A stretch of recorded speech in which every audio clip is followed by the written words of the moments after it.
Buongiorno e benvenuti a questa edizione di Focus TG. Come sempre trascorreremo assieme un'ora e mezza con tutte le notizie, tutte le ultime novità che arrivano dal Veneto e non solo.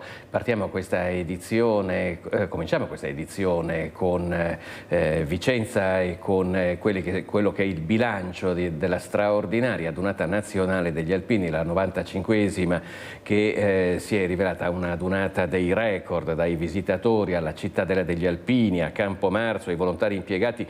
Tutti i numeri di questa adunata da record commentati dal consigliere nazionale dell'ANA Enzo Simonelli, che Luisa Bertini e Simone Squarcina hanno incontrato per noi.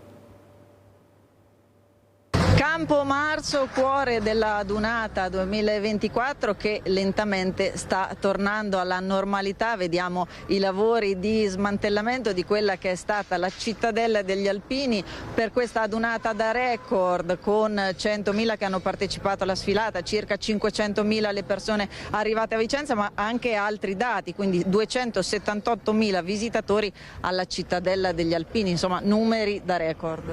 Veramente numeri da record, non ci aspettavamo un'affluenza del genere e ne siamo veramente felici che tutta questa gente sia venuta qua a Vicenza a visitare, oltre che le varie cittadelle, anche Vicenza stessa, insomma. Ecco, e poi lei prima faceva cenno anche alle esibizioni. Io leggo 130 le esibizioni tra cori e fanfare, che sono stati tra i momenti più toccanti. Esattamente, oltre 100 cori e 80 fanfare che sono venute ad accompagnare tutte le varie manifestazioni.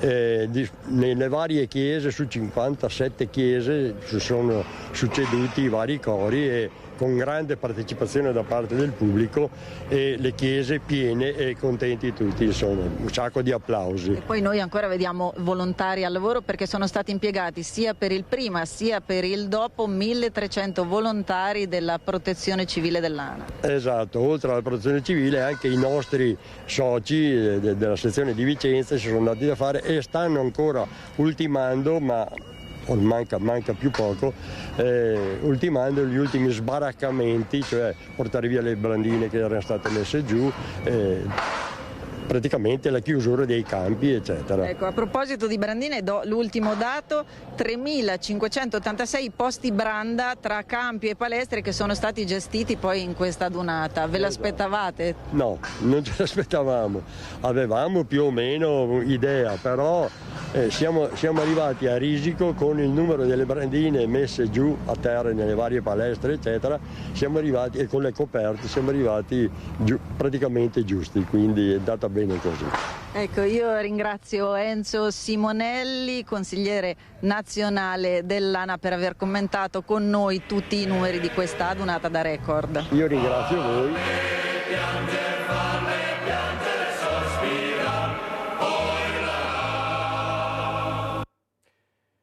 Grazie a Luisa Bertini e Simone Squarcina per questo contributo da Vicenza. Allora ascoltiamo qual è stato il bilancio per il sindaco di Vicenza, Giacomo Possamai. Sono stati 3 giorni meravigliosi per la città, ma anche per tutti coloro i quali sono venuti a Vicenza, nel senso che la cosa più bella è stata vedere quanto felici siano stati gli alpini, e non solo gli alpini, anche i cittadini arrivati da tante parti d'Italia per vivere queste giornate insieme a noi. Devo dirvi, 500.000 persone a Vicenza, che è una città di 110.000 abitanti, potete immaginarvi l'impatto sulla città, la straordinaria festa che si è vissuta in questi giorni, il clima bellissimo che si è respirato. E sì, l'altra cosa importante è che dal punto di vista organizzativo tutto è andato per il meglio, insomma proprio una grande festa. Una grande festa con un grande messaggio, perché insomma abbiamo visto tutti lo striscione con gli alpini per la pace, insomma è partito un messaggio per la pace da Vicenza. Era proprio il motto dell'adunata, il sogno di pace degli alpini, ed è un motto che è stato ripreso in tantissimi striscioni, come state mostrando anche voi in questo momento con le immagini, di tanti gruppi, di tante sezioni che hanno rilanciato questa richiesta, questo messaggio forte di pace in un momento in cui il mondo è toccato da tantissimi conflitti. Chiaramente il primo è quello in Ucraina dopo l'invasione della Russia, ma poi quello medio orientale e tanti altri conflitti che ci sono nel mondo, quindi è arrivato un messaggio forte, una richiesta forte di pace in questa direzione. Questo dunque il commento del sindaco di Vicenza, Giacomo Possamai, intervistato da Christian Arboit nel corso di Ring. Abbiamo detto un impatto enorme quello che ha avuto la Dunata Nazionale degli Alpini su Vicenza, 500.000 di presenze in città, e allora andiamo a sentire come è stata vissuta dai vicentini questa esperienza. La città ha supportato molto bene la massa di persone che sono arrivate, si pensava al contrario, invece l'organizzazione diciamo che è stata quasi perfetta. Organizzazione perfetta e pulizia? Pulizia assoluta, questi siamo rimasti sbalorditi, questo non c'è dubbio.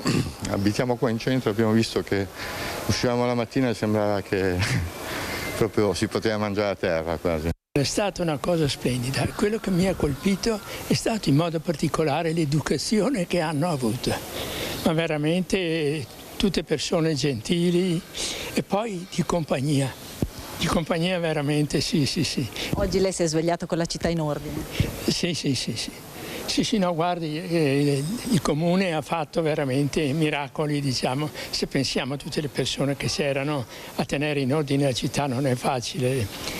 Per quanto sia stato tanta affluenza, è stato tranquillo, sono stati gioiosi, anche tutti noi insieme a loro, ma bello. Sei sorpresa di che cosa? Di quanto pulita era dopo il passaggio. Vabbè, non sono andata giù in fondo, ho fatto solo la piazza e dintorni, insomma, vicino qua. Quindi ha trovato tutto a posto? Sì. Molto bella, abbiamo visto poco purtroppo perché era pieno di gente, però molto suggestiva. Poi abbiamo cantato l'inno nazionale sotto Palazzo dei Signori. Le fanfare sono fantastiche. Credo che è una città molto bella.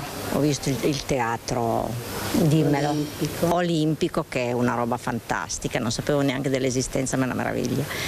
La sfilata è sempre bella. Un motivo in più per tornare? Certo, sì, e per far tornare anche magari i miei nipoti, i miei figli, venire per la prima volta. Sono i personali, si ritorna indietro di tanti anni quando si faceva il servizio militare.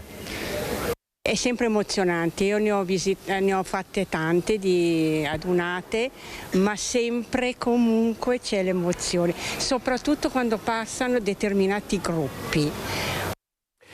C'è un altro bilancio da fare, è quello delle forze dell'ordine. Naturalmente l'impegno in questi giorni è stato massimo, dai finti alpini agli spari con la scacciacani sotto la Basilica. Facciamo il bilancio dei controlli di polizia, 15 fogli di via emessi dal questore di Vicenza e pensate oltre 1200 chiamate al 113. Grandi spiegamento di forze per la 3 giorni della Dunata, anche con reparti specializzati arrivati in supporto da altre città. La polizia traccia il bilancio dei controlli che hanno portato il questore di Vicenza Dario Sallustio a disporre 15 fogli di via con divieto di ritorno nel comune di Vicenza per un periodo di 4 anni a carico di soggetti pluripregiudicati provenienti da altre province che, pur indossando il cappello tradizionale, l'abbigliamento tipico degli alpini, avevano cercato di confondersi tra la folla con l'intento verosimile di commettere reati. 12 le denunce registrate agli uffici mobili della questura di Piazza Biade e 1289 le chiamate registrate al numero di emergenza 113. 2 sanzioni per guida in stato di ebbrezza con relativo ritiro della patente di guida. Inoltre sono state ritirate 3 carte di circolazione e decurtati complessivamente 58 punti patente. La polizia ferroviaria ha gestito un flusso di viaggiatori stimato in circa 250.000 persone. Fra gli episodi di particolare rilievo, nella tarda serata di sabato si è registrata una segnalazione per colpi di arma da fuoco in Piazza dei Signori, che grazie al rinvenimento del bossolo esploso è stato appurato dagli agenti che si trattava di una pistola scacciacani. Sono in corso le indagini che potranno consentire l'identificazione dell'autore del fatto. Ed è stata una dunata dei record non solo per il 500.000 di persone che ha affollato Vicenza in questi giorni, ma anche per il numero di telespettatori che hanno seguito le dirette sui canali di Media Nord Est. La dunata dei record sulle emittenti dei record, dove gli alpini sono di casa e dove ancora una volta hanno fatto breccia nel cuore di quasi 1,5 milioni di telespettatori che hanno seguito la dunata di Vicenza su Antenna 3, Rete Veneta e TV12. Un segnale chiaro di un legame profondo che il gruppo Media Nord-Est ha saputo costruire e mantenere con il territorio. Dunque, ancora una volta, record infranti per il gruppo Media Nord-Est che ha trasmesso l'evento con una copertura integrale iniziata dalle prime ore della mattina e che si è protratta fino alle cerimonie serali, offrendo interviste, immagini esclusive e momenti di grande emozione che hanno catturato gli spettatori davanti allo schermo, confermando una supremazia schiacciante rispetto a tutta l'offerta televisiva locale concorrente. Antenna 3, leader assoluta per ascolto medio e ancora una volta prima TV in Veneto. Rete Veneta si conferma al secondo posto assoluto per ascolto medio, certificato Auditel. Una diretta, la nostra, vista in tutto il mondo con messaggi dal Sudafrica, Stati Uniti, Canada, Romania, Germania e Spagna e che ha saputo abbinare emozione e cronaca, racconto e suggestione. 1,5 milioni di grazie agli alpini e al Veneto. E adesso appuntamento a Bibione, dove si terrà la prossima dunata triveneta, con noi di Media Nord-Est sempre al fianco delle penne nere. Allora parliamo della protesta degli studenti universitari che sta attraversando anche il Veneto. Partiamo da quanto accaduto all'Ateneo di Padova. Prosegue la protesta degli studenti universitari pro-Palestina accampati da venerdì davanti al Bo. Oggi è in programma la seduta del Senato accademico con la richiesta da parte dei manifestanti di condannare Israele e sospendere i rapporti con gli atenei di quel paese. La rettrice Daniela Mapelli però ha risposto in modo duro alle proteste. L'occupazione studentesca, iniziata nei giorni scorsi, ha svelato la sua natura prevaricatrice e ha affermato totale solidarietà a studentesse e studenti che hanno subito disagi dovuti alla violenza degli occupanti. Il Senato, ha anticipato la rettrice, sommo luogo in cui si prendono le democratiche decisioni di Ateneo, presenterà una delibera, prevista da settimane, che si occuperà della situazione di Gaza senza però cedere ad alcuna forma di boicottaggio dei rapporti con gli atenei israeliani. Gli studenti universitari pro-Palestina hanno cercato di interrompere le lezioni entrando nelle aule della facoltà di giurisprudenza per invitare gli altri studenti ad aderire al boicottaggio accademico, ma l'università ha chiuso le porte. Chi era all'interno ha proseguito le lezioni in presenza. Per tutti gli altri, arrivati per le lezioni seguenti, è stata disposta la didattica da remoto. Una mobilitazione che è continuata poi per tutto il giorno, con gli studenti in corteo che hanno raggiunto dipartimenti e aule studio, prima scienze politiche, poi storia, dove sono entrati per consegnare volantini e invitare gli altri universitari a scendere in piazza. E da Padova ci trasferiamo a Venezia, all'Università di Venezia, perché anche Ca' Foscari è stata teatro di un'occupazione da parte degli studenti. Abbiamo occupato l'università. L'intifada studentesca è iniziata, parole con cui oltre un centinaio di studenti del collettivo universitario Contende pro-Palestina hanno occupato il cortile del rettorato e alcune aule di Ca' Foscari a Venezia. Nello specifico a Ca' Foscari chiediamo in primis che vengano interrotte tutte le partnership con le aziende ma anche con le università israeliane o legate ad Israele, con le aziende che finanziano la guerra come ad esempio Leonardo e Medor, di cui la nostra rettrice è parte nel comitato scientifico, e quindi chiediamo le sue dimissioni da questo organo. La protesta come specchio di quanto sta accadendo nei campus americani e così anche nel resto d'Italia. Chiediamo appunto anche una presa reale di posizione per un cessate il fuoco e che vengano finalmente dette le parole genocidio, le parole Palestina che finora non sono state pronunciate dal nostro Ateneo. Sebbene gli studenti abbiano di fatto occupato il suolo dell'Ateneo veneziano, Ca' Foscari, interpellata sulla questione, dice che da parte sua non smobiliterà gli studenti, almeno per l'intanto. A decidere sul da farsi la prossima riunione del Senato accademico, prevista per mercoledì 22 maggio prossimo. Noi non abbiamo di certo paura della repressione perché siamo certe di essere dalla parte della ragione. E scritte scioccanti contro gli ebrei sono comparse al Lido di Venezia. La condanna è stata ferma e unanime da parte del mondo politico. Il comune ha fatto ripulire il muro sul quale era apparsa la scritta in pochissimo tempo. Vi cercheremo casa per casa in tutto il mondo per sgozzare voi e i vostri bambini. Un messaggio dai contenuti violenti che fa rabbrividire, scritto a caratteri cubitali con della vernice rossa. È comparso sul muro dell'ex galoppatoio del Lido di Venezia lungo via Sandro Gallo. Ferma la condanna dal mondo politico, in primis dal Partito Democratico veneziano e regionale. Parole di violenza, parole forti, parole da condannare per non lasciare il minimo spazio a chi vuole usare questa situazione internazionale che c'è per seminare odio. Dalle fonti in nostro possesso da poco è stata installata una telecamera lì in zona nei pressi di una strada. Ci auguriamo che ci si attivi al più presto. La speranza è proprio quella di trovare i responsabili grazie alle immagini delle telecamere di videosorveglianza. Un gesto che va sicuramente condannato e credo che ci sono tutti gli elementi per anche tentare di capire chi lo abbia fatto. Ecco, ci auguriamo che funzioni la telecamera. In poche ore la parete è stata ripulita da Veritas su disposizione del sindaco Brugnaro, che sui social ha fermamente condannato il gesto. A nome dell'amministrazione si legge: condanno le ignobili e infamanti scritte antisemite apparse lungo il muro. Una vergogna che ho prontamente fatto coprire, ha concluso. Fondamentale ora il lavoro delle forze dell'ordine nell'individuare il o i responsabili. È importante capire se c'è una matrice politica ben determinata o se è un cretino che ha voluto fare una cretinata. Questa credo sia la prima cosa, perché se è un cretino va sicuramente punito, ma se c'è una matrice politica credo la preoccupazione debba essere un po' più ampia. E dopo, come minimo, scuse pubbliche, andare a ripulire il muro e dire: sono un cretino, non volevo offendere nessuno. Intanto proseguono le cure ai bambini provenienti da Gaza presi in carico all'ospedale Burlo Garofalo di Trieste. La comunità islamica si è attivata con la questura e sta cercando aiuto anche fra associazioni e privati.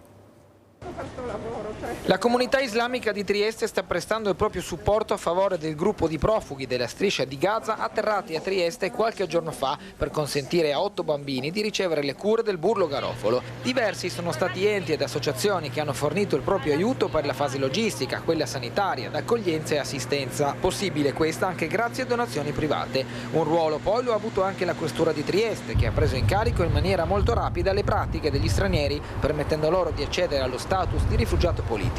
Un'attività svolta con molta professionalità e umanità che sono rimaste impresse al presidente della comunità islamica di Trieste, Omar Akram. Devo dire che ero commosso perché la questura, nella persona del questore, proprio dottor Pietro Stune, il dottor Antonio Grandi, capo dell'ufficio immigrazione, si sono fatti veramente in quattro per facilitare, hanno aperto appositamente di sabato la questura per accogliere queste famiglie, questi bambini, perché l'iter di solito è molto lungo, complesso, invece è stato velocizzato, c'era molta umanità, molto calore umano. Detto delle pratiche, la comunità islamica è al lavoro anche per trovare un alloggio che sia più strutturato per le famiglie di Gaza, in modo da far completare le cure ai bambini. Noi come associazione, come comunità islamica, ci stiamo dando da fare, stiamo cercando di dare anche un contributo in termini economici, accompagnamento, traduzione, ma serve l'aiuto di tutti e quello che è stato fatto sabato in questura aiuta molto, perché chiedendo l'asilo politico loro di diritto accedono a diversi servizi. Ecco. Pensi che questa gente era preoccupata quando gli abbiamo fatto l'asilo politico, ma siamo sicuri che possiamo tornare al nostro paese, cioè loro pensano e vorrebbero avere garanzie che possono tornare a Gaza. Ecco. Ed ora torniamo ad occuparci della vicenda di una barista di Treviso aggredita nel corso di una tentata rapina. È stato denunciato un 52enne, oggi è stato il suo primo giorno di lavoro. Noi ci colleghiamo in diretta con Christian Arboit, che si trova per noi sul posto assieme ad Alberto Pivetta. A te la linea, Christian. Sì, buongiorno davvero Filippo, a te e a tutti i telespettatori di Rete Veneta, anche da parte di Alberto Pivetta che sta curando la parte tecnica. Ci troviamo in via Castello d'Amore, a ridosso della cinta muraria di Treviso. Quello è il comando della polizia locale, diamo alcuni riferimenti a chi ci segue da casa. Quello invece è il bar dove giovedì scorso c'è stata questa tentata rapina, di cui si è venuti a conoscenza soltanto nella giornata di ieri, quando è stato individuato il 52enne aggressore della barista, che si trova al suo interno perché è rientrata al lavoro, parliamo di Sara, nella giornata di oggi, dopo 5 giorni appunto a casa, 5 giorni di prognosi che gli erano stati refertati al pronto soccorso. Sentirete fra pochissimo la testimonianza di Sara. È una ragazza di appena 24 anni, molto disponibile, molto serena, ci ha accolto con generosità, con disponibilità, ma allo stesso tempo ci ha chiesto di rispettare la sua privacy. Quindi abbiamo la sua intervista, abbiamo le sue parole, ma non abbiamo il suo volto. Sara, che nei giorni scorsi ha riconosciuto mediante appunto riconoscimento fotografico il suo aggressore. Come dicevi bene tu, Filippo, si tratta di un 52enne italiano, noto alle forze dell'ordine, noto anche in zona. È andato sopra le righe, letteralmente sopra le righe, ci sono stati degli strattonamenti, ma insomma adesso Sara ci spiega tutto. Sara che dice anche: spero di non trovarmelo mai più davanti e che la giustizia faccia il suo corso, non tanto per me quanto per altre bariste che potrebbero trovarsi nella stessa situazione. Va detto che Sara ha avuto anche la forza di reagire, la forza di difendersi contro quest'uomo che forse era alterato. Sara stessa dice forse era in crisi d'astinenza, ma insomma sentite le sue parole, e con le parole di Sara accanto ad Alberto Pivetta, Filippo, ti restituisco la linea. Sara. Sono stati giorni abbastanza tranquilli, tra virgolette. L'unica cosa appunto è che mi auguro di non rivederlo più, che non si ripresenti più. Ovviamente ritorno al lavoro con un occhio in più riguardo appunto alle entrate e alle uscite dei clienti, e appunto anche ai movimenti appunto che ci sono nei dintorni. C'è un po' di apprensione, quindi un po' di preoccupazione in più. Esatto, sì, questo sì, sicuramente. Però so anche che è stata fatta giustizia, quindi mi auguro che certi elementi, certe cose, certi episodi non ricapitino più. Quindi che faccia un po' di galera, anche perché ha dei precedenti, sostanzialmente questo ti auguri, o perlomeno non sia più messo nelle condizioni di nuocere, un divieto di avvicinamento o qualcosa. Esatto, sia per lui ma anche per altre persone che appunto avevano o avranno la stessa intenzione sua di fare compiere questi gesti, insomma. Senti Sara, ritorniamo a giovedì scorso, era mezzogiorno e mezzo, cos'è successo? Allora, questo signore si è presentato, ha fatto colazione, e terminata la colazione, quando anche un altro tavolo si era allontanato, un altro tavolo che aveva fatto un aperitivo, si è avvicinato alla cassa chiedendomi appunto che io devo consegnargli il denaro. E gli ho detto appunto che dovevo sentire appunto il titolare per accertarmi appunto di questa cosa. Quando io ho cercato appunto di confrontarmi e di mettere al corrente anche il mio titolare, si è un po' agitato, cercando di togliermi il telefono dalle mani, dicendomi che non dovevo peggiorare le cose, e quindi da qua è andato un po' in escandescenza, e tant'è che appunto dopo è successo tutto quello che è successo. Io ho cercato di affrontarlo, sono riuscita a affrontarlo bene, finché sono riuscita a mandarlo fuori dalla porta, mi sono chiusa dentro e ho chiamato la polizia. Mi ha statonato più e più volte, aveva anche un borsello con sé, e che mi cercava di gettare in volto, insomma di buttare in volto, e sono volate un po' di sberle e un po' di calci. Secondo me era in astinenza, quindi era una fase di astinenza, perché io non l'ho visto né ubriaco né alterato. E continuiamo a parlare di cronaca. Conclusa l'operazione Filo d'Argento della Guardia di Finanza di Vicenza, è stata scoperta una società che acquistava metalli preziosi senza versare l'IVA.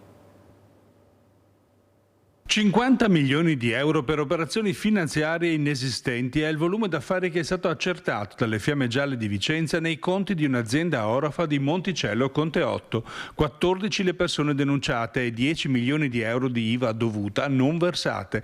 I finanzieri hanno ricostruito il meccanismo con cui la società che si occupa della produzione e lavorazione di metalli preziosi e semilavorati risultava beneficiaria di cessioni d'argento puro esenti da imposte. Attraverso l'aggiramento del regime di reverse change, la società vicentina acquistava il metallo prezioso attraverso l'interposizione di 2 società fittizie e beneficiando indebitamente del credito d'IVA. E un'altra truffa milionaria è stata scoperta dalla Guardia di Finanza di Venezia. Parliamo di bonus facciate. Nel mirino ci sono i beni di una società edile e dei suoi rappresentanti. Agevolazioni del bonus facciate. Il nucleo di polizia economico-finanziaria della Guardia di Finanza di Venezia ha eseguito su disposizione della Procura un sequestro preventivo d'urgenza per un valore complessivo di 8.800.000 euro.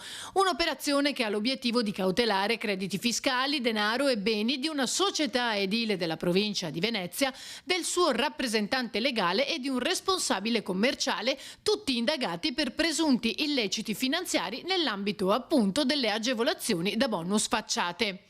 Durante le indagini, i finanzieri hanno raccolto indizi e querele presentate dai singoli condomini che avrebbero permesso di acquisire elementi a sostegno dell'ipotesi secondo cui le agevolazioni previste dal cosiddetto bonus facciate riconosciute alla società sarebbero state ottenute attraverso documenti che attestavano l'esecuzione di lavori nei fatti mai realizzati e in alcuni casi avviati ma non completati. Queste prove avrebbero confermato l'ipotesi investigativa secondo cui la società avrebbe dunque ottenuto vantaggi fiscali, compreso il bonus, per lavori non effettivamente realizzati o rimasti incompiuti.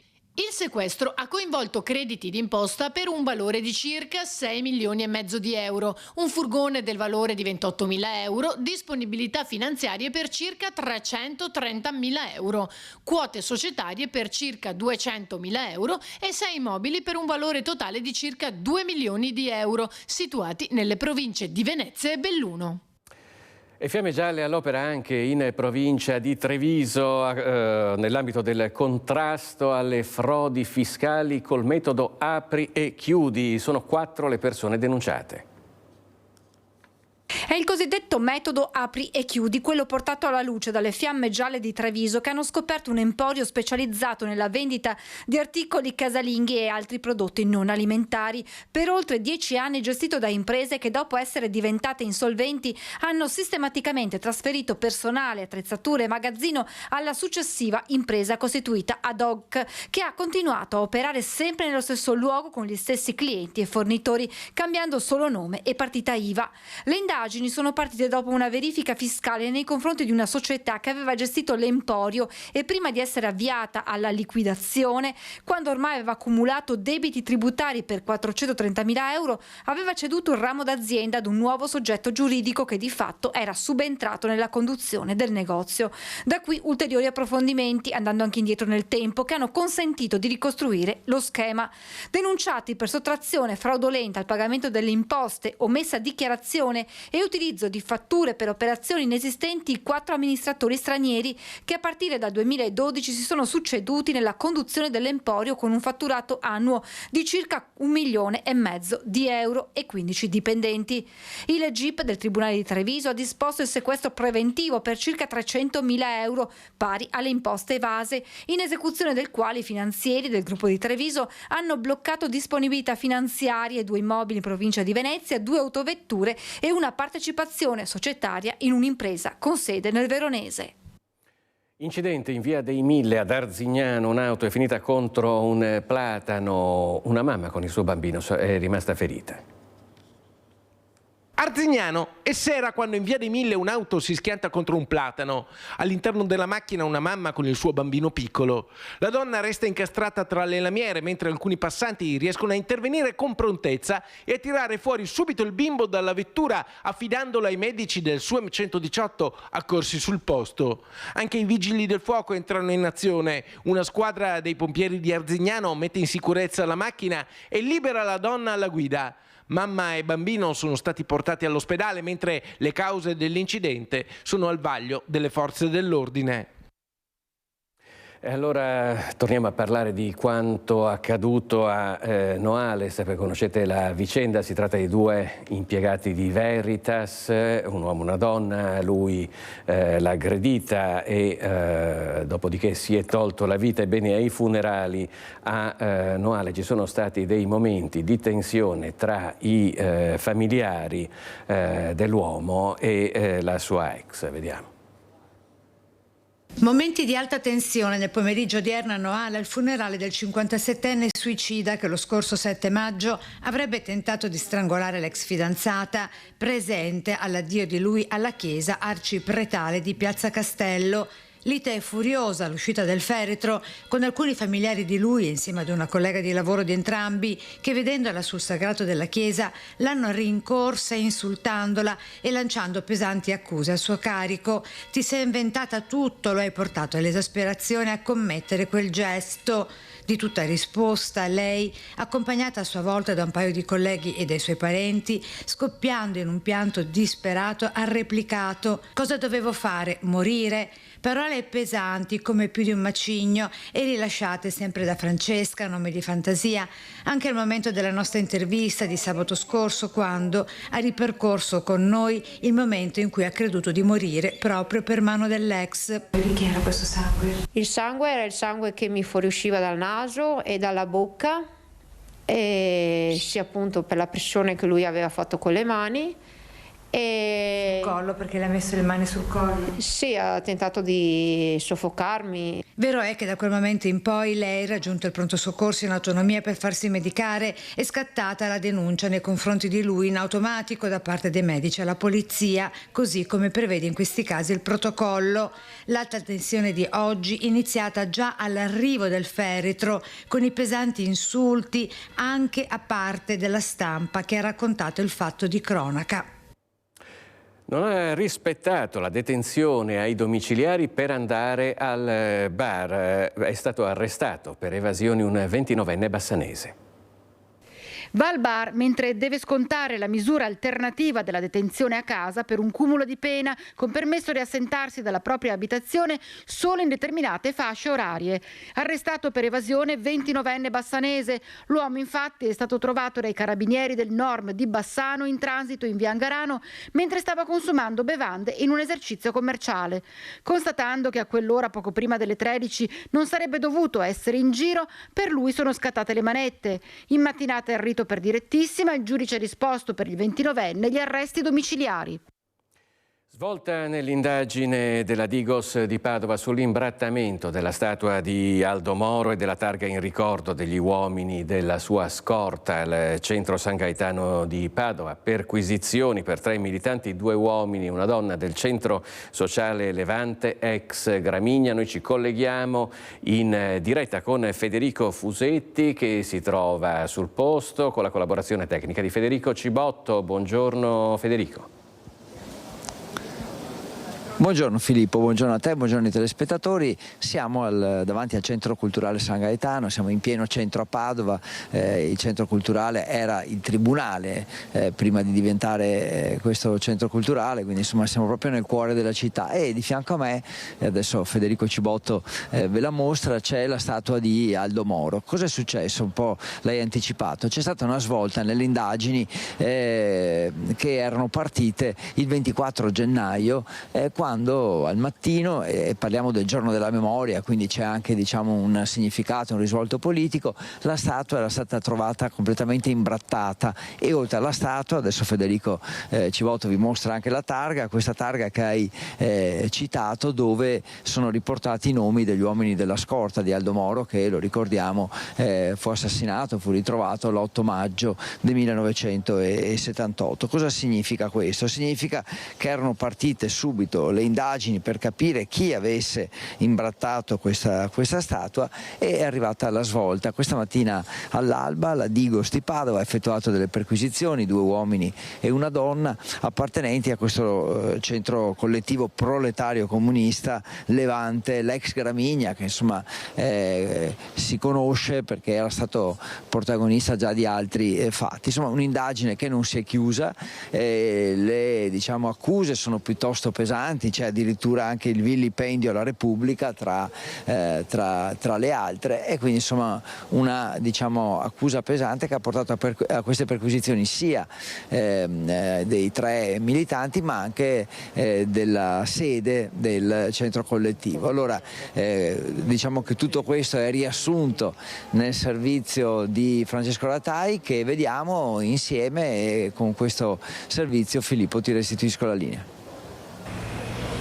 Perquisizioni da parte della Digos della Questura di Padova a carico di 3 appartenenti al centro sociale Levante, l'ex Gramigna, e alla stessa sede del movimento dopo l'imbrattamento il 26 gennaio scorso della statua di Aldo Moro, della targa in memoria degli uomini della sua scorta uccisi dalle Brigate Rosse e di scritte contro Israele sui muri del centro culturale San Gaetano. I provvedimenti sono stati disposti dalla Procura di Padova con l'ipotesi di accusa di distruzione, dispersione, deterioramento, deturpamento, imbrattamento e uso illecito di beni culturali o paesaggistici, nonché deturpamento ed imbrattamento, vilipendio della Repubblica, delle istituzioni costituzionali e delle forze armate.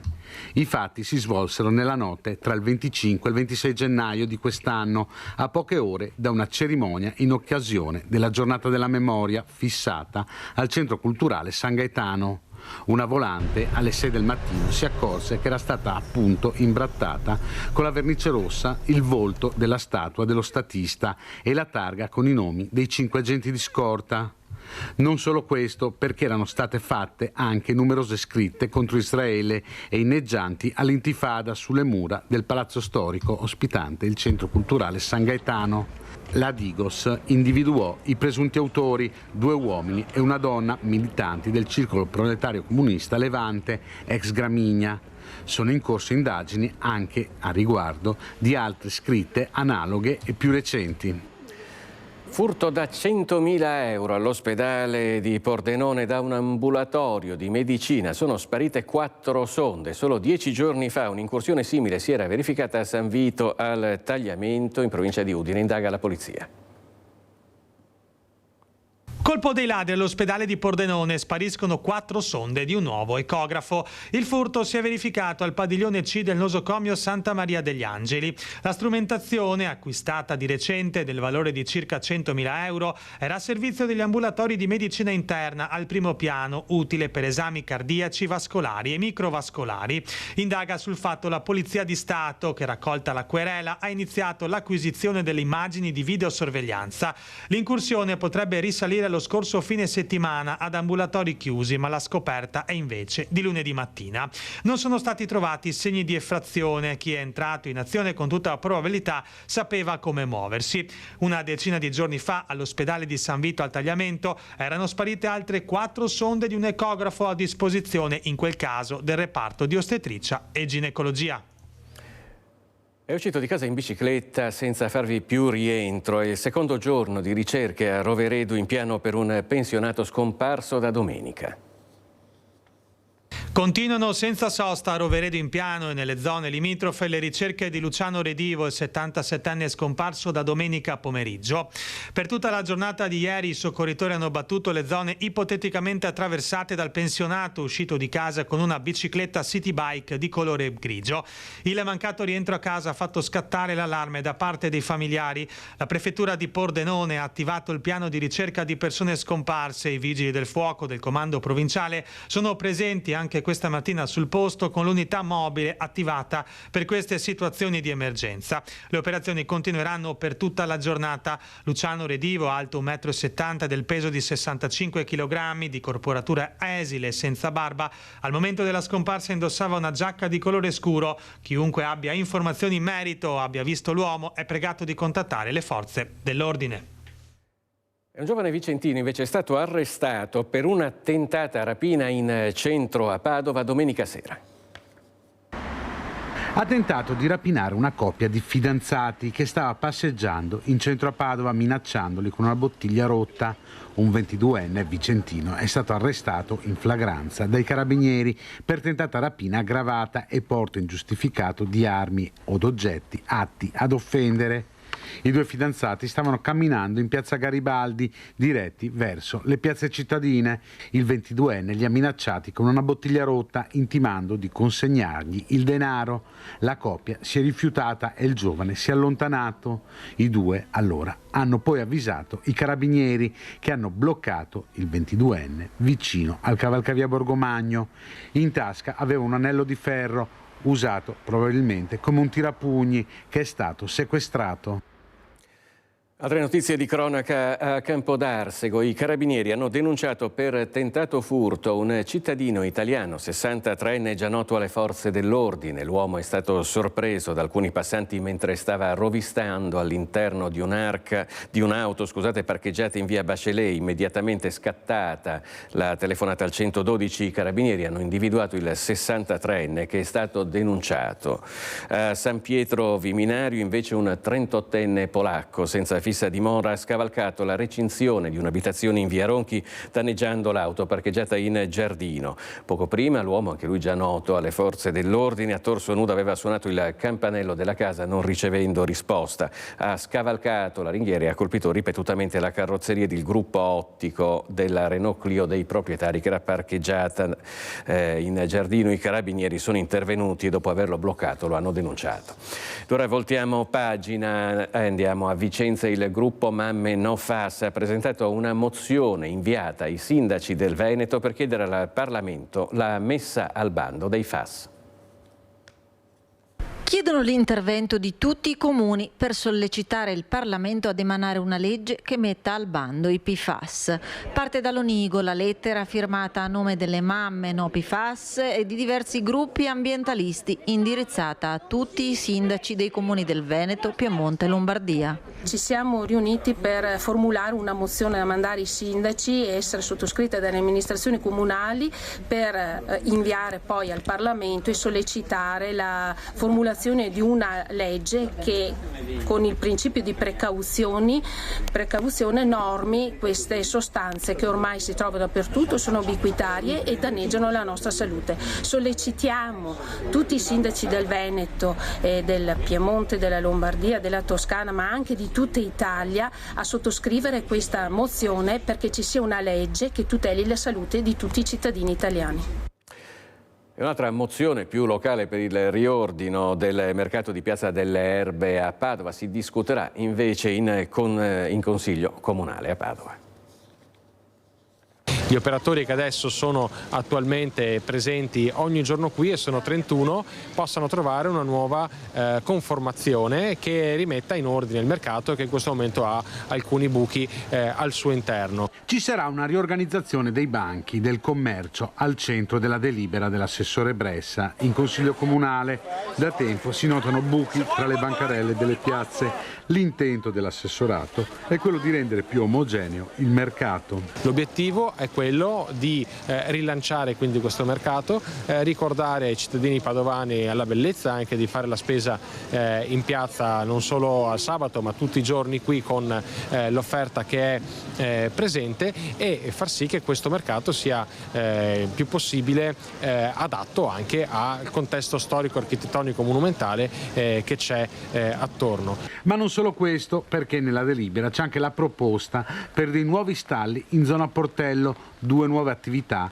potranno per una volta alla settimana aprire i propri banchi. Istituiamo 2 posteggi nuovi in Piazza Portello dove c'è una richiesta nuova e quindi anzi colgo l'occasione per fare un invito agli operatori commerciali, in particolare dell'ortofrutta, a contattarci se interessati a operare in Piazza Portello una volta alla settimana. Allora voltiamo pagina, apriamo proprio la pagina della politica, parliamo di elezioni per il turno dei prossimi 8 e 9 giugno. Saranno poco più di 200.000 gli elettori bellunesi chiamati alle urne e per circa la metà di questi l'appuntamento sarà duplice. Al rinnovo ci sono anche 31 comuni della provincia.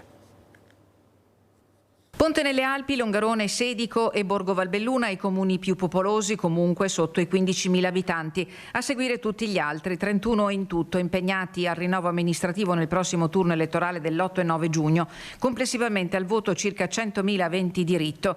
A Ponte nelle Alpi lo scontro fra centro-sinistra e centro-destra vedrà impegnati da un lato Roger De Menec, dall'altro Elena Levorato. A Longarone una mezza sorpresa, la corsa solitaria di Roberto Padrin dopo la rinuncia di Giovanni Danieli, espressione di Fratelli d'Italia, che non è riuscito a chiudere la lista per la defezione di chi in queste settimane gli aveva garantito l'impegno a sostenerlo per interrompere la lunga serie di mandati del sindaco uscente.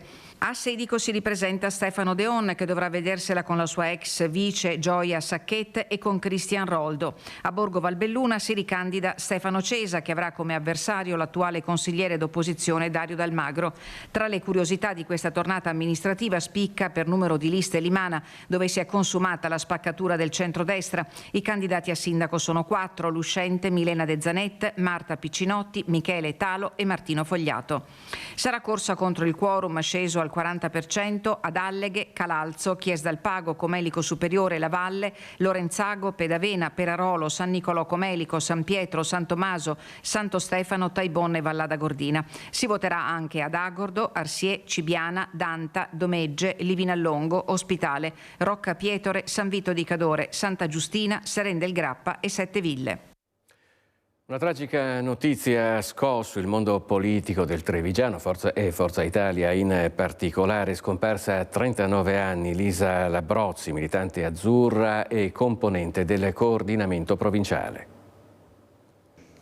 La notizia arriva attraverso le poche righe con le quali Forza Italia annuncia l'annullamento di tutti gli eventi elettorali delle prossime ore nel Trevigiano a causa di un grave lutto che ha colpito il coordinamento provinciale. La giovane manager Lisa Labrozzi, 39 anni, originaria di Preganziol, è stata trovata senza vita nella sua abitazione di Casale sul Sile. Avrebbe compiuto 40 anni venerdì, stava organizzando la sua festa di compleanno. Lisa era una delle anime del partito, la coordinatrice delle attività degli azzurri, e la sua scomparsa improvvisa ha sconvolto e addolorato familiari, amici e i compagni di tanti anni di militanza politica. È con grande tristezza che condividiamo il dolore per la perdita di Lisa.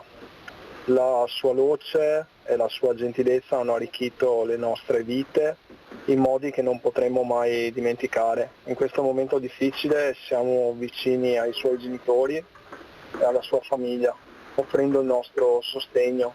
Lisa vivrà per sempre nei nostri cuori, illuminando il cammino con la sua memoria. Le superiori al liceo Berto di Mogliano, l'Università Udine, la laurea in ingegneria gestionale. Lisa era manager alla GDE di Bologna e membro dal 2016 del Consiglio di amministrazione di Contarina. Sempre pronta, sempre disponibile, aveva dato il suo grande aiuto in fase di chiusura delle liste per le comunali di giugno. Una ragazza splendida, luminosa, sempre disponibile per tutti noi, sempre collaborativa, una persona estremamente preparata e capace. Sono stati i genitori, trovandola priva di sensi, a chiamare i soccorsi, ma il 118 ne ha potuto solo dichiarare il decesso.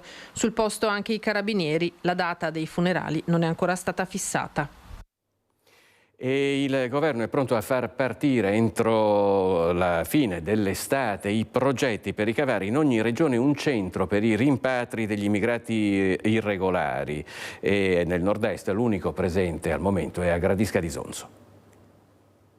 Un centro di permanenza per i rimpatri in ogni regione. Non solo non si frena, ma anzi si accelera. Progetti al via dopo l'estate, annuncia il sottosegretario all'interno Nicola Molteni, che per indorare la pillola assicura che nulla sarà calato dall'alto. Come presidente dell'Anci Veneto, ma anche come sindaco di Treviso, Mario Conte da una parte parla di strutture fondamentali, ma dall'altra non nasconde i timori degli amministratori locali. Io credo che i CPR, questi centri di rimpatrio, siano certamente importanti. Poi ci sono all'interno delle province delle comunità che hanno già dato da un punto di vista dell'accoglienza, e credo che Treviso da questo punto di vista sia un esempio a livello nazionale, perché ha sia centri di accoglienza come la Caserma Serena, e siamo anche impegnati sul fronte dell'accoglienza diffusa. Come comuni del Veneto siamo un po' preoccupati, perché il Veneto è una regione che ha già dato molto da un punto di vista dell'accoglienza. 10 in questo momento i CPR in Italia, solo 9 quelli attivi. Ne mancano dunque all'appello altrettanti. In qualsiasi zona si decida di posizionarlo, quella di un centro in cui trattenere i migranti irregolari in attesa di espulsione è una presenza scomoda per comuni e province, siano politicamente di destra o di sinistra. Dal governo assicurano di avere già pronti studi di fattibilità che però, garantisce Molteni, devono trovare corrispondenza nella volontà territoriale. Da qui la richiesta dell'Anci di discuterne preventivamente. L'appello che faccio al governo è quello di aprire un tavolo di confronto con i territori per capire se e quali possono essere i territori oggi destinati a questo tipo di nuova formula di ospitalità. Ovviamente Treviso da un punto di vista dell'accoglienza e dei centri di accoglienza ha già dato. Treviso ha già dato dal punto di vista dell'accoglienza, dice il sindaco Mario Conte, che però noi adesso sentiamo anche per un'altra circostanza, è quella che vedrà una molto partecipata maratona svolgersi a Treviso questa domenica, per cui ci saranno delle modifiche alla viabilità, ma ci colleghiamo con Christian Arboit per tutti i dettagli. Sì, Filippo, buongiorno di nuovo anche da parte di Alberto Pivetta. Mi trovo qui, come dicevi tu, con il sindaco di Treviso Mario Conte.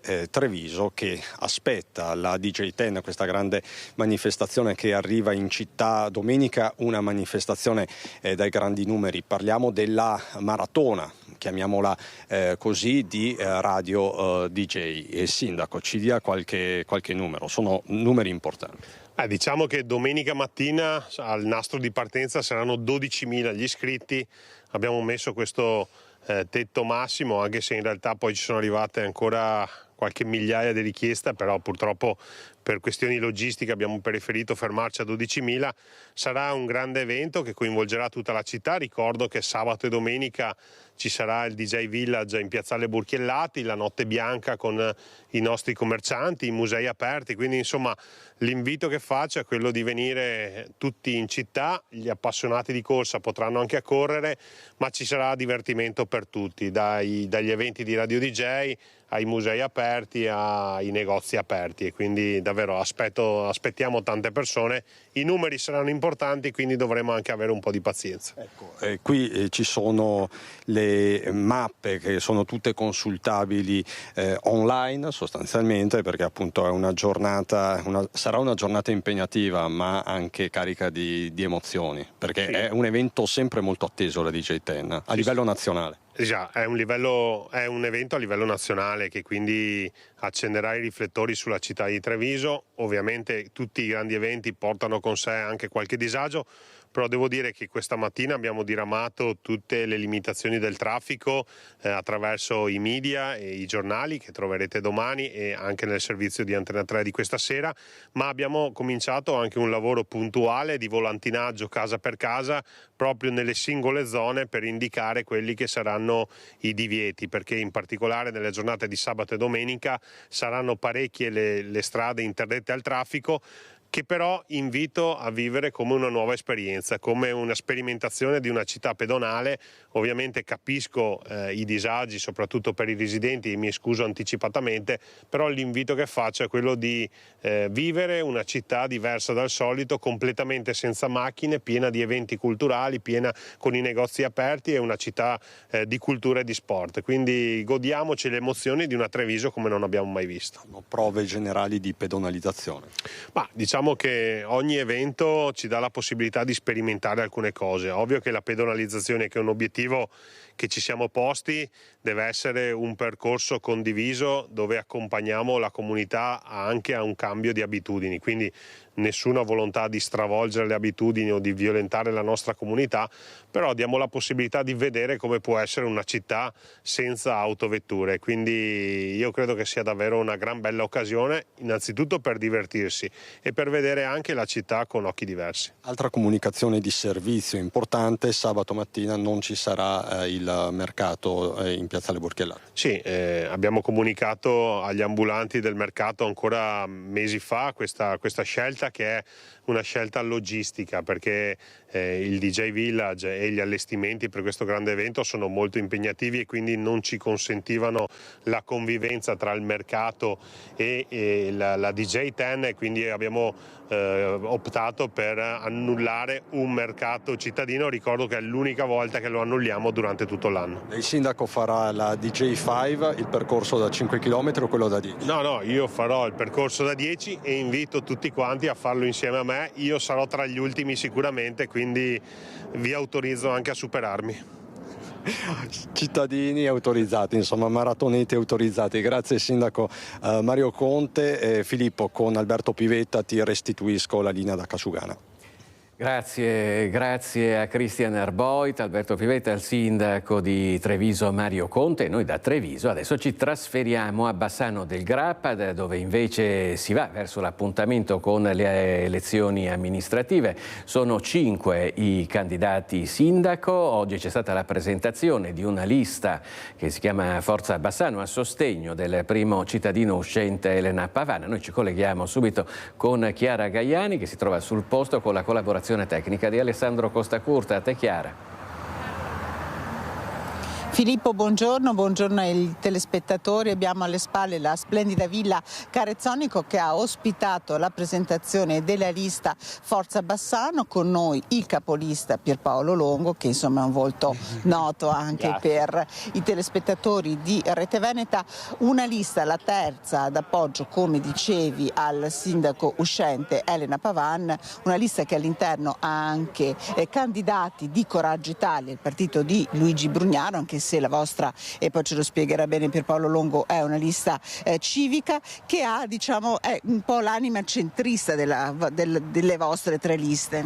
Esattamente, abbiamo scelto dei candidati che rappresentassero proprio il civismo. Anche gli stessi candidati di Coraggio Italia rappresentano questo e uno spaccato della città di Bassano, perché è stata un po' questa la motivazione che ci ha spronato a correre. Siamo molto frizzanti, siamo una lista, definiamola giovane, la media dell'età è 42 anni, abbiamo ragazzi molto giovani ma che hanno un percorso formativo ed esperienziale importante, già molto espresso sulla nostra città, e invece c'è qualcuno che ha un'esperienza più consolidata all'interno delle file bassanesi, che possono fare da spartiacque rispetto a un periodo che non è facile. Vogliamo poi portare avanti quelle che sono nuove idee che si innestano a un percorso già collaudato. Appoggiamo proprio per questo il sindaco attuale e futura candidata Elena Pavan, con tutta l'aspettativa di riuscire a dare quella svolta, l'abbiamo poi presentata proprio ora in conferenza stampa, a una città che ha sempre più potenziale ed è sempre più giusto mettersi a disposizione per questo.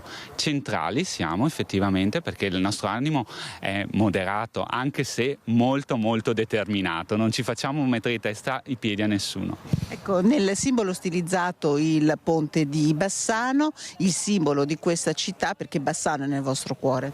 Certo, il ponte l'ho voluto io fondamentalmente perché è il mio simbolo. Tra l'altro, come dicevo prima, è rappresentato da queste 4 possenti stilate che rappresentano un po' quella che è la mia lista. La base, i candidati sono la punta di questo iceberg, perché alla base di questi 16 visi c'è un movimento importante che crede fondamentalmente a quello che è il percorso cittadino che vogliamo fare, un po' in tutti i settori e in tutte quelle che sono le categorie, dai commercianti allo sport, al giovane, all'anziano, a chi tutti i giorni va al mercato, anzi il giovedì e il sabato, diciamo, che ci caratterizza. È stata trasversale proprio per questo e probabilmente brillante in quelli che sono i contenuti. Ecco, in un flash in chiusura, 4 candidati appartengono a Coraggio Italia. Qual è il significato dell'ospitalità che state dando a Coraggio Italia? Certamente, io credo che Bassano premi le persone. Siamo in una situazione politica dove il partitismo ha un grande valore, ricordiamo appunto le europee, però il bassanese voterà il proprio volto, la persona vicina di casa che conosce. Queste 4 personalità di Coraggio Italia, aderenti a un partito nazionale, sono comunque bassanesi, hanno un percorso che io conosco, sono orgoglioso di questo e le ho accettate con grande piacevolezza all'interno di una lista che è comunque civica, ma rappresenta quello che è il centrodestra assolutamente. Bene, allora io ringrazio Pierpaolo Longo, ringrazio per la collaborazione tecnica Alessandro Costa Curta da Bassano. Ti restituisco la linea, Filippo. Grazie a Chiara Gaiani in collegamento da Bassano del Grappa con la consulenza tecnica di Alessandro Costa Curta. Noi ci fermiamo per un istante, ma rimanete con noi perché andremo a San Donà di Piave per raccontarvi una storia incredibile su un gruppo di ragazzini che ha creato grossi problemi alla viabilità. Ci vediamo tra pochissimo.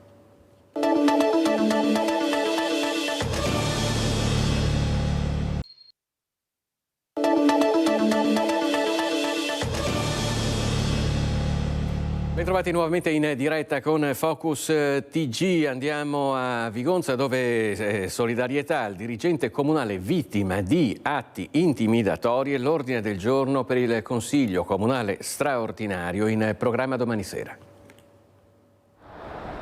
È in programma per mercoledì sera il Consiglio Comunale di Vigonza, al quale saranno ammessi anche i cittadini oltre alle forze politiche. Un consiglio straordinario indetto solo per un motivo e quindi con un unico ordine del giorno: esprimere solidarietà da parte dell'amministrazione ma anche della comunità al dirigente responsabile della gestione del territorio. I fatti sono noti, si riferiscono a 2 attentati incendiari contro la sua abitazione e ad altri atti intimidatori sui quali è in corso un'indagine da parte delle forze dell'ordine. Si terrà un consiglio comunale straordinario che abbiamo convocato per esprimere solidarietà al capo settore ufficio urbanistica, edilizia e attività produttive e condannare i fatti che ha subito, come l'incendio delle 2 autovetture.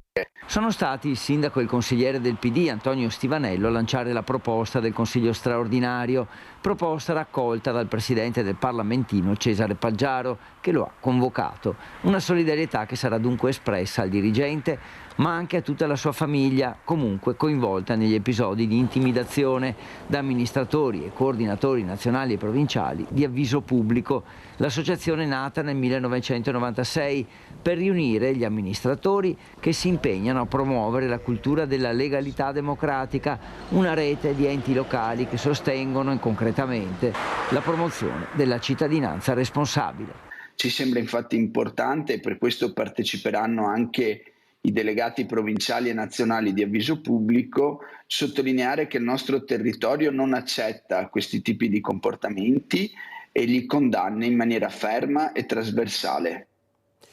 Ed ora ci colleghiamo in diretta con San Donà di Piave, ne avevamo parlato poco fa, l'argomento è una bravata che poteva rivelarsi molto pericolosa, ma ci racconta tutto Anna Maria Parisi, che vedo in compagnia di Alberto Teso, sindaco di San Donà di Piave. Buongiorno Anna Maria e buongiorno al sindaco. Buongiorno anche a te Filippo e ai nostri telespettatori. Con il sindaco di San Donà di Piave Alberto Teso, che saluto e ringrazio per il collegamento. Buongiorno sindaco. Ripercorriamo quanto accaduto pochi giorni fa, soltanto tra domenica sera e domenica pomeriggio, con un gruppo di ragazzini di età ancora non preadolescenziale, tra gli 8 e i 12-13 anni, che in bicicletta pare abbiano attraversato il cantiere, questo alle nostre spalle, detto della Porta Nord, con la riqualificazione della stazione dei treni e delle corriere, quindi fermandosi su una delle dune di sabbia che adesso Sandro Ponchio sta inquadrando, hanno iniziato a tirare sassi verso non si sa bene chi, gli automobilisti in transito, e poi spostando il New Jersey e alcuni cartelli autostradali relativi al cantiere hanno proprio letteralmente deviato il traffico. Insomma, un fatto che ha destato molta preoccupazione, sindaco, considerato appunto anche tutti i trattori e gli attrezzi presenti. Sì, questo è da un anno il cantiere principale di Gran Lunga, il cantiere principale di San Donà di Piave, la nuova area di espansione urbanistica della città. Qui ci sono cantieri per 20 milioni di euro, più gli interventi di Atvo e di Ferrovie dello Stato per le 2 stazioni, quindi un intervento importantissimo. Sono finanziamenti PNRR che quindi prevedono l'ultimazione delle opere a giugno 2026, per cui noi siamo qui praticamente tutte le mattine, io e i dirigenti, per controllare l'andamento dei lavori che sta proseguendo bene, tra l'altro.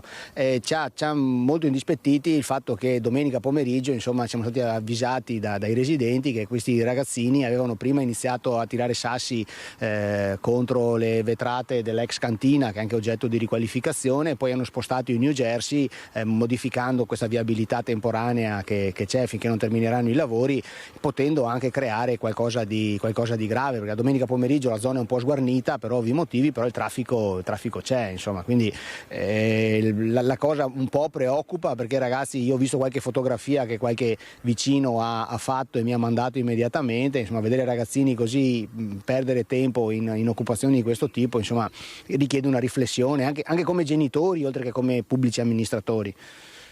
Quindi lei vuole lanciare un appello, sindaco? Sì, l'appello è alle famiglie, insomma, dobbiamo riappropriarci di quell'autorevolezza che forse i nostri genitori avevano e noi come generazione successiva abbiamo forse un po' smarrito. Autorevolezza è anche serietà, insomma, capire cosa fanno i nostri ragazzi nei pomeriggi quando vanno in giro in bicicletta per il centro e cercare di stare attenti. Vi ricordo anche che degli illeciti compiuti dai minorenni rispondono i genitori, quindi noi stiamo cercando di identificare questi ragazzi e se li identificheremo ovviamente cercheremo di perseguire i genitori per i danni che hanno fatto, però al di là di questo, insomma, un ruolo educativo ci deve essere. Qui ci si potevano anche fare male, perché sono entrati in un'area di cantiere, hanno saltato le recinzioni, qui ci sono mezzi in movimento e ovviamente a domenica sono fermi, ma è pieno di ruspe, di carrelli elevatori, trattori, quindi insomma, la cosa ci ha preoccupati e infastiditi. Quindi alle famiglie un richiamo: state attenti, tenete gli occhi aperti, controllate quello che fanno i vostri ragazzi, e se qualcuno vuole venirmi a trovare per scusarsi e dire ho sbagliato, la mia porta è sempre aperta. Anche perché, poi chiudiamo il collegamento, Filippo, ci sono delle telecamere, sono quelle del ristorante qui accanto, quindi forse sono già al vaglio degli inquirenti questi filmati. Sì, la nostra polizia locale ha raccolto sia le foto che le immagini che sono state raccolte e stiamo cercando di identificarli. Insomma, erano in bicicletta, quindi non è facile, non ci sono targhe, però insomma stanno proseguendo una verifica e ripeto, se riusciremo a identificarli chiederemo i danni alle famiglie. Grazie al sindaco Alberto Teso, sindaco di San Donà di Piave. Qui è tutto, con le immagini di Sandro Ponchio ti restituisco la linea. Grazie ad Anna Maria Parisi. Noi da San Donà di Piave andiamo a Cadoneghe, dove continua il botta e risposta tra il candidato sindaco Scacco e il vice sindaco Vigolo, e dopo le tensioni scattano le denunce. Non si placa la bagarre politica a Cadoneghe dopo l'annuncio da parte del candidato Enrico Scacco di un esposto in tribunale su un presunto conflitto di interessi del vice sindaco. È lui a rispondere con un post di Facebook annunciando di aver sporto denuncia per diffamazione. Non fa nomi nel suo post Davis Vigolo, anche se è chiaro il riferimento all'aspirante sindaco Scacco. Nei giorni scorsi sono stato oggetto di attacchi gratuiti e infamanti, si legge sui social, oltre che lesivi del mio lavoro, della mia persona, della mia famiglia. Io non mi sottraggo mai al confronto e al dialogo con nessuno, ma non intendo essere attaccato da parte di chi cerca metodi per farsi largo tra la gente, arrivando a calpestare l'onorabilità e il lavoro altrui. Per questo motivo ho preso la decisione di presentare formale querela alla Procura della Repubblica verso quel candidato che in conferenza mi ha diffamato. Scacco però non arretra e con una nota fa sapere che è pronto a rispondere in qualunque sede di ciò che ha detto e chiede una presa di posizione dell'opposizione in comune sul tema. È normale per l'opposizione, si chiede Scacco, che un vice sindaco lavori per le stesse ditte per cui in giunta vota gli accordi pubblico-privati? È assordante il silenzio della minoranza. Ed ora le elezioni europee con la presentazione del candidato veneto di Azione Carlo Pasqualetto. Io credo che il Veneto sarà la regione che permetterà ad Azione di superare il 4% anche grazie a candidature come Carlo Pasqualetto. 35 anni, sposato, padre di una bambina, Carlo Pasqualetto è il candidato veneto di Azione alle prossime europee di giugno. Una laurea conseguita a Parigi, poi il trasferimento a Milano dove inizia a lavorare nel mondo della finanza. A 27 anni, grazie ad Industria 4.0 con alcuni amici creerà una start-up che produce software per le imprese manifatturiere. Da anni impegnato in politica come consigliere comunale a Padova, punta a portare la sua esperienza come imprenditore in Europa, un'Europa chiamata a sostenere il Veneto nelle sue sfide future. Mancano gli investimenti per trasformare la grandissima capacità di impresa e di manifattura che abbiamo in un campione internazionale anche tecnologico. Imprese che, sottolinea Pasqualetto, sono ostacolate dalla carenza sul territorio del sistema bancario. Per fare impresa ci vuole la finanza e questo è qualcosa che oggi, se demandato a scelte che arrivano da Milano a Torino, le risposte sono troppo lente. Sguardo rivolto poi anche ai giovani perché venga fermata la loro fuga dall'Italia. Scappano e vanno in luoghi che gli sembrano più attrattivi, che poi la realtà dei fatti sono anche complicate. Però non capita al contrario, non abbiamo giovani che dal resto d'Europa vengono qua da noi, quindi qualcosa non sta funzionando qui nel nord-est. Accanto a Pasqualetto, Nicolò Rocco e Fabio Pezzato, siamo pronti, hanno ribadito, a sostenere Carlo in questa sfida, è il candidato giusto per il Veneto. Noi come Azione parliamo alle imprese venete grazie a un candidato come Carlo Pasqualetto che viene dall'impresa e ha proposte per fare in modo che il Veneto, grazie all'Unione Europea, torni ad essere competitivo. Giovane, europeista e aperto alle nuove tecnologie, quello che si parlerà per il futuro. Noi, ecco, Azione Treviso, provincia, tutte le sezioni della provincia lavoreranno come fossimo noi direttamente i candidati a queste elezioni. Ora parliamo del consorzio di bonifica Brenta perché sono 24 milioni e mezzo gli euro che saranno impiegati per la realizzazione di 4 nuovi impianti di irrigazione. 4 nuovi impianti irrigui, 4 nuovi impianti per tutto il territorio, 24 milioni e mezzo di euro di finanziamenti a disposizione del Consorzio di Bonifica Brenta per la costruzione di un importante parco progetti da realizzare nei quasi 71.000 ettari di superficie sotto l'ala del Consorzio. Risparmio idrico, efficienza irrigua e protezione ambientale. Si parte dall'impianto pluvi-irriguo di Bassano del Grappa, opera da circa 5 milioni di euro che andrà a servire i comuni di Bassano, Pove del Grappa e Romano del Zelino. Poi l'impianto di Maragnole, situato in fascia pedemontana destra Brenta, ma non solo, 5 milioni e 600 mila euro per l'impianto di Medoaco, trasformazione irrigua su 1200 ettari nei comuni di Bassano, Rosà e Cartigliano, per finire con la trasformazione irrigua di 780 ettari nella zona di Vamporazza, nei comuni di Bressanvido e Sandrigo, investimento da 8 milioni e 400 mila euro. Ci fermiamo per un istante e ci rivediamo tra pochissimo.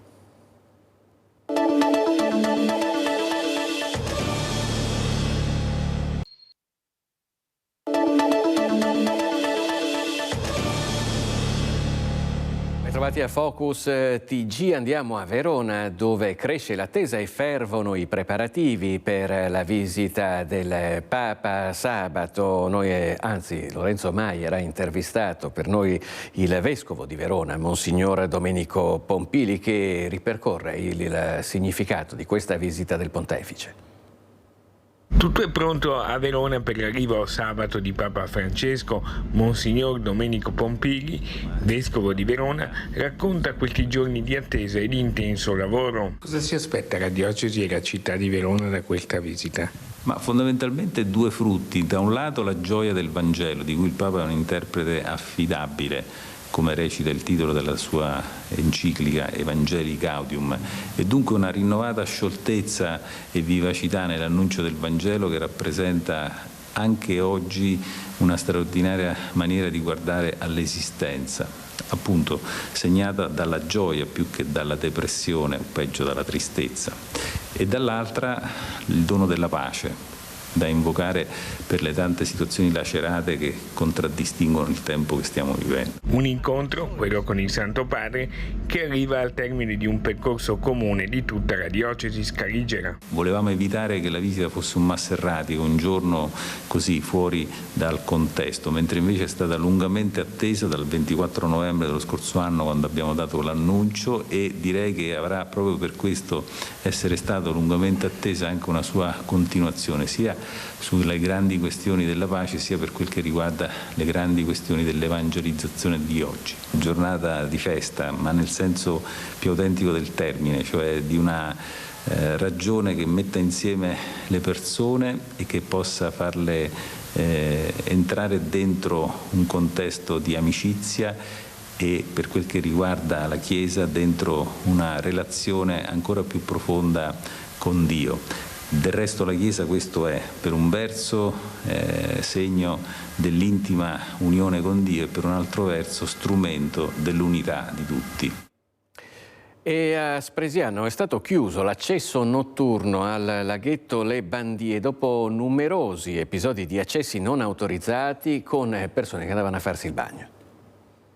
Ho chiuso il passaggio perché venivano di notte a rubare, venivano di notte a nuotare. Pesca e tuffi notturni nel lago Le Bandie di Spresiano, episodi che hanno spinto Remo Mosole a prendere la decisione di chiudere il cancelletto d'accesso quando cala il buio, una scelta obbligata per evitare possibili incidenti anche dal tragico epilogo. È un pericolo pubblico perché l'acqua a 15 gradi e di notte si può prendere un grampo, cosa come, quando succede l'incidente va bene che è zona turistica alberghiera, ma è sempre un poco piacevole quando succede qualcosa di brutto, perché dopo la colpa la vanno a cercare gli altri.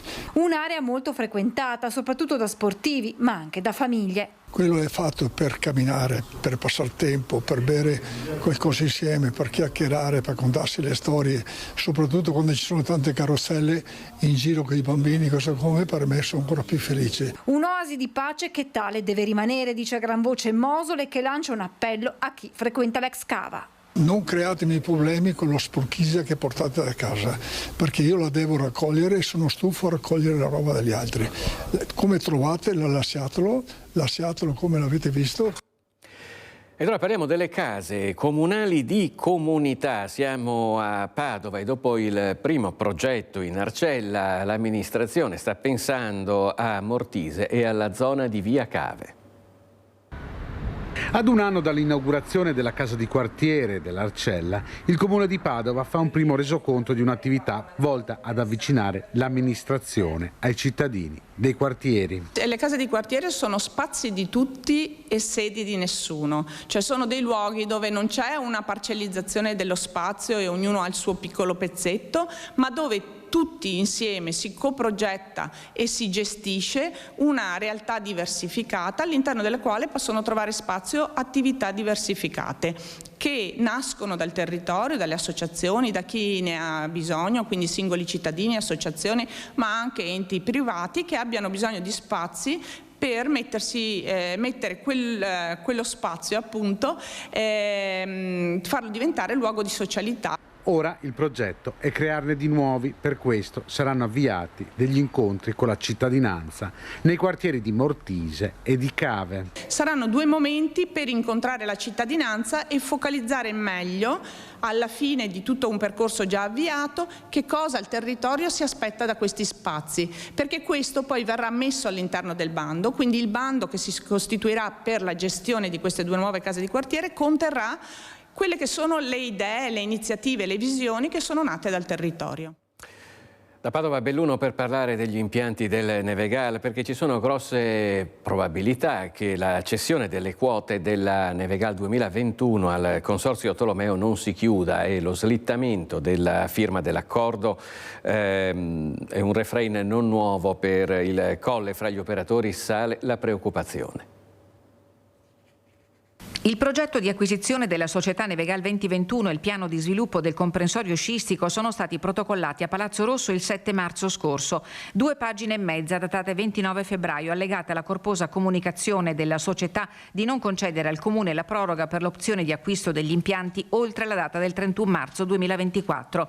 Doppia firma in calce, quella dei legali rappresentanti di Nevegal 2021 e del Consorzio Tolomeo, intenzionato a procedere alla formalizzazione di un'offerta di acquisto delle quote per subentrare nella proprietà e nella gestione degli impianti del Colle, a condizione che Nevegal 2021 sia svincolata dalla gara e che vengano attivate in sinergia con l'ente pubblico tutte le iniziative per ottenere finanziamenti pubblici, per potenziare la capacità di accumulo di acqua per la realizzazione di un nuovo impianto di innevamento programmato.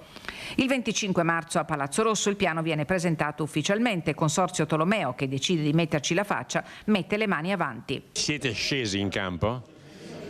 Diciamo all'80%. Nonostante l'incertezza, il 28 marzo il Comune di Belluno revoca la gara con una determina che fa seguito alla decisione assunta dalla Giunta Comunale 7 giorni prima. Oggi, a poche settimane dalla deadline di fine maggio per la necessaria manutenzione degli impianti, la cessione delle quote non è ancora stata sottoscritta e lo slittamento della firma sembra un refrain già visto. Agganciare il Consorzio Tolomeo è servito a Nevegal 2021 ad uscire dalla gara che non si sarebbe potuta concludere vista l'insostenibilità delle garanzie richieste a 12 anni. Senza la prospettiva di finanziamenti pubblici, per Consorzio Tolomeo lanciarsi in una sfida in perdita già in partenza, un'avventura pericolosa. Sull'ennesimo stop al Nevegal, che vorrebbe dire il fermo della seggiovia per l'estate e l'addio all'inverno, l'opposizione chiede chiarezza. Alla luce del fatto che l'amministrazione comunale ha revocato gli atti di gara e ha dichiarato che non è più esistente l'interesse pubblico su questa questione, chiediamo che cosa sta facendo il privato, se è intervenuto e come. Ad oggi non sappiamo ancora nulla e questo ci preoccupa.